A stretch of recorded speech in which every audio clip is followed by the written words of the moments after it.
எல்லாருக்கும் வணக்கம்.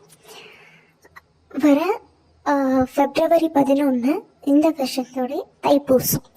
தைப்பூசம் அப்படின்னாலே முருகனுக்கு உகந்தவர். அதாவது தை மாசத்துல வரக்கூடிய பௌர்ணமி அன்னைக்கு இருக்கக்கூடிய பூச நட்சத்திரத்தை தான் தைப்பூசம் அப்படின்னு சொல்லுவாங்க.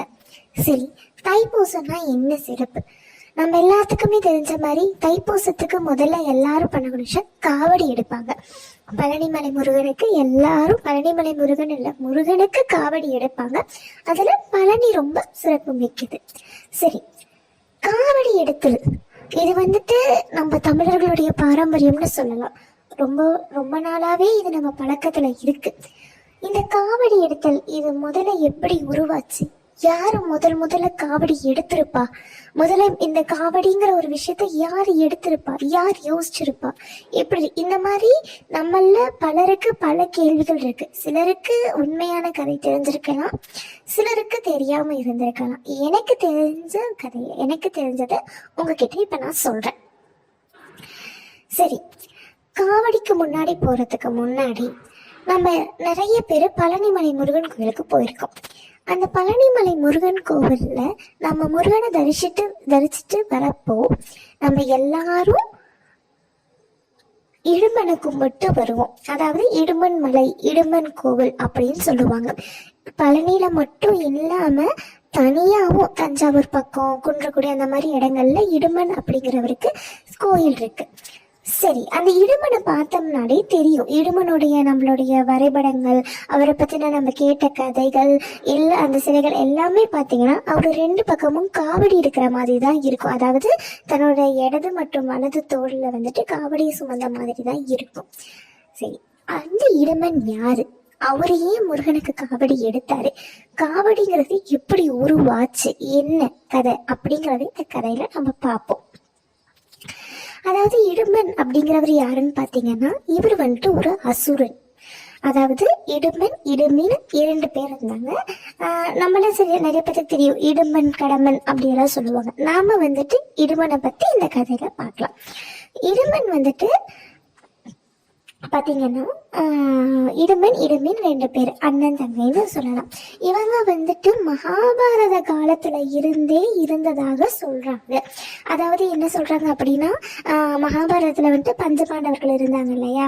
ஒரு சூழ்நிலையில சூழல ஏமாந்து நாட்டை விட்டு விரட்டி அடிக்கிறப்போ பஞ்சபாண்டவர்களும் சரி, அவங்களுடைய தாய் குந்தி தேவியும் சரி, அவங்க கூட காட்டுல இருக்கப்போ இந்த இடும்பனும் இடும்பியும் இவங்க யாருன்னா காட்டுல இருக்கக்கூடிய ஒரு அசுரன். அதாவது தன்னுடைய அன்றாட வாழ்க்கைக்கு சாப்பாட்டுக்கு தேவைக்காக மக்களையோ விலங்குகளையோ அடிச்சு சாப்பிடக்கூடிய ஒரு அசுரன். அப்படி மகாபாரதத்துல அந்த பஞ்ச பாண்டவர்களை அழிச்சு, அந்த பஞ்ச பாண்டவர்கள் அவங்க தாய் குந்தி தேவியோட சேர்த்து அழிச்சு சாப்பிடணுங்கிறதுக்காக இவங்க போனதாக சொல்லப்படுது. அதுலயும் இடும்பன் இடும்பி போனதாக சொல்றாங்க. அதுல இடும்பி பீமனை பார்த்து அவர் மீது காதல் விழுந்ததாகவும் சொல்றாங்க. ஒரு சிலர் அந்த பீமரே இடும்பனை அழிச்சிட்டாருன்னு சொல்றாங்க. இது இடும்பனுடைய மகாபாரத பத்தின கதை. நம்ம முருகன் கதைக்கு வருவோம். அதாவது காவடி கதைக்கு. நம்மள எல்லாருக்குமே சூரபத்மனை தெரியும். அதாவது அவன் மிக கொடுமை வாய்ந்த ஒரு அரக்கன். ரொம்ப கொடுமை வாய்ந்த ஒரு அரக்கன். அவனை முருகன் தான் அழிச்சாருங்கிறது நம்ம எல்லாத்துக்கும் தெரியும். அதனோட இதுதான் நம்ம வருஷம் கந்த சஷ்டி விரதம் இருக்கும். அதாவது ஐப்பசி மாசம் ஐப்பசி மாசம் அந்த கந்த சஷ்டி வைப்போம்.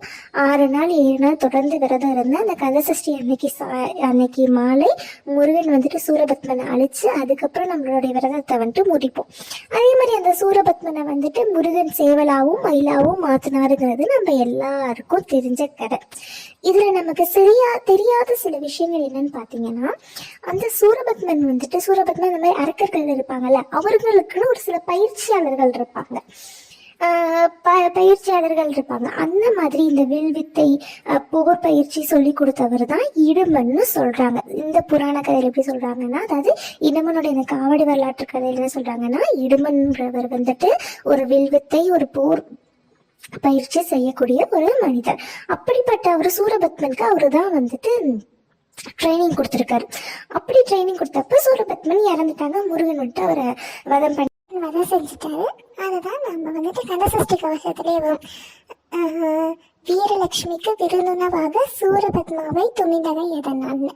சரி, இப்போ என்ன பண்றாங்கன்னா அந்த இடும்பன் வந்துட்டு என்ன செய்யறாருன்னா, ஓகே நம்மளுடைய முதலாளியை வந்துட்டு கொண்டுட்டாங்க, அதாவது நம்மளோட முதலாளி வந்துட்டு வதம் செய்யப்பட்டார், இறந்துட்டாரு. சரி, நம்மளுடைய அடுத்த இதை தேடி போவோம்னு சொல்லிட்டு இடும்பனும் இடும்பியும் வந்துட்டு ஒரு காட்டு வழியா போயிட்டு இருக்காங்க.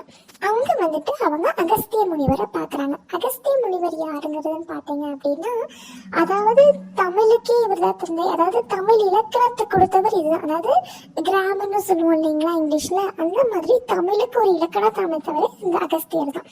அகஸ்திய முனிவர் என்ன பண்றாரு அப்படின்னா, அகஸ்திய முனிவரை இவங்க பாக்குறாங்க. அவரை தவம் செஞ்சுட்டு இருக்காங்க.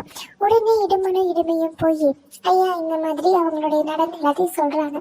ஐயா இந்த மாதிரி ஆச்சு, நான் சூரபத்மனுக்கு ட்ரைனிங் கொடுத்துட்டு இருந்தேன், அவர் இறந்துட்டாரு, என்னை வந்துட்டு நீங்க ஏத்துக்கோங்க அப்படின்னு சொல்லிட்டு அந்த அசுரன் வந்துட்டு ஒரு முனிவர் கிட்ட கேட்கிறாரு. இடும்பன்கிற ஒரு அசுரன் வந்துட்டு முனிவர் கிட்ட கேட்கிறாரு. உடனே அகஸ்திய முனிவர் என்ன சொல்றாருன்னா, சரி நீ போயிட்டு, அவர் ஒரு 2 மலை பேர் சொல்றாரு, அந்த 2 மலையையும் எனக்காக நீ தூக்கிட்டு வா. அப்படி நீ தூக்கிட்டு வந்தீங்கன்னா நீ செஞ்ச பாவத்தெல்லாம் மன்னிச்சு எல்லாத்தையும் இது பண்ணி உன்னை நான் வந்துட்டு ஏத்துக்கிறேன் அப்படின்னு சொல்லிட்டு சொல்றாரு. இடும்பனும் சரி நம்ம போய் அந்த மலையை தூக்கிட்டு வரலாம்னு சொல்லிட்டு முறையான பூஜைகள், முறையான இது எல்லாம் செஞ்சு தவம் இருந்து தன்னுடைய தவ வலிமை மூலியமா அந்த 2 மலைகளையும் தூக்குறாரு.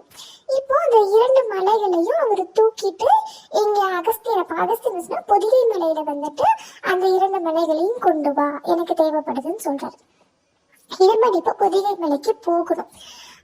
ஆனா எப்படி எடுத்துட்டு போவாரு அந்த 2 மலையையும்? அப்ப அவர் இடும்பன் என்ன செய்யறாரு அப்படின்னா, தன்னுடைய தவ வலிமைனால தன்னோட தோளுக்கு தன்னுடைய இடது பக்க தோல்லையும் தன்னுடைய வலது பக்க தோல்லையும் 2 மலையையும் பாம்பு இருக்குங்க இல்லையா, சர்ப்பம், பாம்பை வந்துட்டு கயிறு மாதிரி வச்சு கட்டி, அதாவது வச்சு கட்டி அதை வச்சு எடுத்துட்டு போறாரு. அதை பாக்குறதுக்கு நமக்கு காவடி மாதிரி இருக்கும். நிறைய இடும்பனுடைய படங்கள் அதெல்லாம் பார்த்தோம்னா அவர் தோல் மேல ஒரு குச்சி வச்சு இந்த பக்கம் இடது பக்கம் ஒண்ணு வலது பக்கம் ஒண்ணு இப்படி ஒரு மலையை சுமக்கிற மாதிரி இருக்கும். ஆனா உண்மையிலேயே தன்னுடைய தவ வலிமை மூலியமா 2 மலைகளையும் பாம்புகளை வச்சு கட்டி அவர் வந்துட்டு எடுத்துட்டு போனார். அப்படி அவர் வரப்ப திருஆவினன்குடின்னு சொல்றோம் இல்லைங்களா, திருஆவினன்குடின்னு சொல்லக்கூடிய பழனி மலையில கிட்ட வரப்ப முருகன் என்ன பண்றாருன்னா, அந்த மலையோட கனத்தை அதிகப்படுத்துறாரு. கனம் அதிகமாக இடும்பனால அந்த மலைகளை தூக்கிட்டு போக முடியல. சரி, சிறிது நேரம் ஓய்வு எடுத்துட்டு இங்கிருந்து போலாம்னு நினைச்சு அந்த மலைகளை இறக்கி வச்சுட்டு கொஞ்ச நேரம் ஓய்வு எடுக்கிறாரு. அப்படி ஓய்வெடுத்த இடுமன் என்ன செய்யறாரு அப்படின்னு பாத்தீங்கன்னா, ஓய்வெடுத்த இடுமன் முன்னாடி முருகன் வராரு. ஆனா அவர் ஒரு குழந்தையா, ஒரு பாலகனா வராரு. வந்திருக்கிறது முருகன்னு தெரியாம இடுமன் வந்துட்டு என்னுடைய வழியை விடு அப்படின்னு சொல்றாரு. முருகனும் கேட்கல. உடனே கோவப்பட்ட இடுமன் என்ன பண்ணிருக்காரு அப்படின்னா, என் ஒரு சின்ன குழந்தையா இருந்துட்டு என் வழியவே நீ வந்துட்டு நிறுத்துறியா அப்படின்னு சொல்லிட்டு அந்த முருகனை தெரியாம அந்த சின்ன ஒரு அசுரகுணம் படைத்தவன் இல்லையா, அந்த சின்ன குழந்தைய அழிக்கிறதுக்காக போயிருக்காரு. உடனே முருகன் தன்னுடைய சுய ரூபத்தை காட்டி அந்த இடத்துலயே இடும்பனை அழிச்சிடுறாரு. இடும்பன் இறந்ததை தெரிஞ்சு இடும்பி வந்துட்டு மனமுருகி முருகன்கிட்ட வேண்டுறாங்க, என்னை மன்னிச்சிடுங்க, எங்க தன்னை பண்ண தப்புதான் மனமுருகி வேண்டுறாங்க. அப்படி இடும்பி மனமுருகி வேண்டதுனால இடும்பனுக்கு முருகன் திருப்பியும் உயிர் கொடுத்துருந்தாரு. உயிர் கொடுத்ததுக்கு அப்புறம் நாம எதிர்த்தது அது முருகனை அப்படிங்கிறது அவருக்கு தெரிய வந்து மனசார தான் செஞ்சது தப்பு, தான் பண்ணது பாவம், என்னை மன்னிச்சிருங்கன்னு சொல்லிட்டு முருகன்ட்ட மன்றாடி கேட்கிறாரு. முருகன்லவா செஞ்ச தப்ப உணர்ந்துட்டு மனசார மன்னிப்பு கேட்டாலே அவரு மன்னிச்சிருவாரு.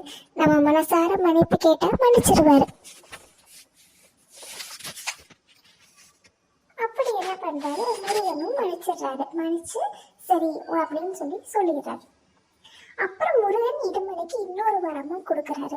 என்ன வரம்னு பாத்தீங்கன்னா, இந்த மாதிரி நீ எடுத்துட்டு வந்த காவடி மாதிரி என்னுடைய பக்தர்கள் ஆண் பெண் குழந்தைங்க அப்படின்னு பேதம் இல்லாம என்னுடைய பக்தர்கள் வந்துட்டு மனமுருகி எனக்காக வேண்டி காவடி யாரு எடுத்துட்டு வராங்களோ அவங்க வேண்டுனது கிடைக்கும், நினைச்சது நடக்கும், நல்லது நடக்கும் அப்படின்னு சொல்லி ஒரு வரத்தை இடுமனுக்கு கொடுத்துட்றாரு.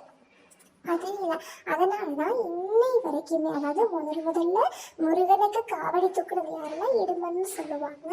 அதாவது அவர் அந்த அப்படி எடுத்துட்டு போனார். அதனாலதான் இன்னை வரைக்கும் பக்தர்கள் வந்துட்டு நம்ம மனசுல ஒரு குறை இருக்கப்ப அந்த முருகனை நினைச்சு நம்ம காவடி எடுத்துட்டு போனோம் அப்படின்னா நம்ம வேண்டினது நடக்கும், நினைச்சது நடக்கும், நல்லதே நடக்கும். அதுவும் இல்லாம இடுமனுக்கு வந்துட்டு முருகன் அதனாலதான் முருகன் சில பவர் கொடுக்குறாரு. நம்ம நிறைய பேர் பார்த்தீங்கன்னா பழனி மலையில அந்த முருகனை கும்பிட்டு திரும்பி வரப்ப இடுமனையும் கும்பிட்டு போவாங்க. அதாவது திருமணம் ஆகாதவங்களுக்கு, திருமணம் தள்ளி போனவங்களுக்கு, குழந்தை பாக்கியம் இல்லாதவங்களுக்கு, வாழ்க்கையில வறுமையா இருக்கவங்களுக்கு, இந்த மாதிரி எல்லா வித பிரச்சனையும் அந்த இடுமன் கிட்ட வேண்டுறப்போ அந்த இடுமனையும் முருகன் கிட்ட சொல்லி நம்மளுக்கு அந்த பிரச்சனையை தீர்த்து வைப்பாருங்கிற ஒரு நம்பிக்கையும் இருக்கு. இன்னைக்கும் தஞ்சாவூர் பக்கத்துல இடுமனுக்கு, தஞ்சாவூர் பக்கத்துல குன்றக்குடியில இடுமனுக்குன்னு தனியா ஒரு வந்துட்டு கோவில் இருக்கு. இந்த மாதிரி தஞ்சாவூர் குன்றக்குடியில மட்டும் இல்லை, இன்னும் சில இடங்கள்ல இடுமனுக்கான கோவில் இருக்கு. அதுல ரொம்ப பிரசித்தி பெற்றதா நாம சொல்றது வந்துட்டு பாத்தீங்கன்னா பழனி மலையில இருக்கக்கூடிய அந்த இடுமன் கோவில் தான். அதனாலதான் இதுதான் காவடி உண்டான வரலாறு. இதனாலதான் நம்ம முருகனுக்கு வந்துட்டு காவடி எடுக்கிறோம். ஸோ அந்த முருகனை நம்பினவங்கள அந்த முருகன் கைவிட மாட்டோம். இதுதான் காவடியோட கதை. உங்களுக்கு இந்த கதை பிடிச்சிருக்குன்னு நான் நம்புறேன். இந்த சேனலை ஃபர்ஸ்ட் டைம் பார்க்குறீங்க அப்படின்னா சப்ஸ்கிரைப் பண்ணுங்கள், கமெண்ட் பண்ணுங்கள், லைக் பண்ணுங்கள் அண்ட் ஷேர் பண்ணுங்கள். மேலும் இந்த மாதிரி புது கதைகளோடு உங்களை நான் சந்திக்கிறேன்.